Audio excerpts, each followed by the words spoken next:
All right, so let's talk a little bit about building rapport. It's really important that you just don't leap right to the point of telling me about how much your stuff costs and giving me proposals and all that kind of stuff, because believe it or not, that's not the first decision I'm making. The first buying decision I'm making is you. So let's pull this back a little bit. How do you sound when you answer the phone? Do you sound like somebody I want to do business with? Do you say, Greg, may I help you? Or do you give me a salutation? Do you make it a warm greeting? Because a lot of people decide whether they want to do business with you in the first few seconds of when they meet you. So make sure that that impression is a good one. Here's another thing. Remember, customers are giving you an opportunity to earn their business.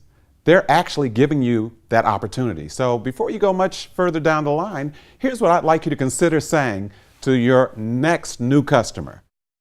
Let me say thank you for giving us the opportunity to earn your business today. That's a big deal that you've given us that much trust. Say that to your customers because that's what they've done. Now, a little later, when we start talking about how to close the sale, we're going to bring that earn your business conversation back in. But they have given you their time to earn their business. So make sure you thank them for it. Here's the other thing. One client is not all clients. One size does not fit all. So I want to make sure that they know that you're not putting together a cookie cutter type proposal for them. Think about something like this.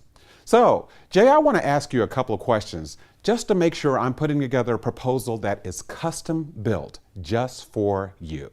Now, let's stop for a second and replay that tape. What I did was not only call Jay's name, but you notice that when I got to custom built just for you, I slowed it down.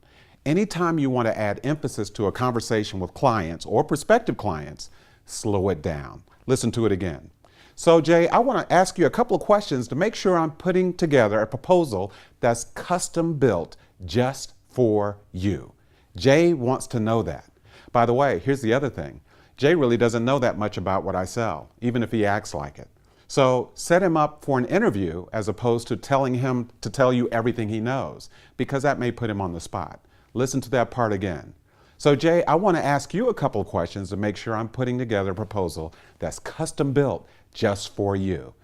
If Jay's nervous, he knows he can answer any question I ask, and that puts him in a much more favorable position for us to talk. So let's summarize that again. What we really want to make sure of is that we're putting Jay in a position where he feels like he can be part of this conversation and that we are actually listening to him to put together his drill bit. So remember what that sentence sounded like?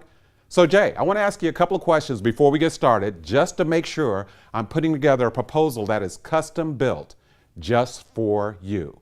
Slow it down. Custom built just for you. That's how you expect to win. By the way, I slowed that down too. Did you get that? I thought you got it.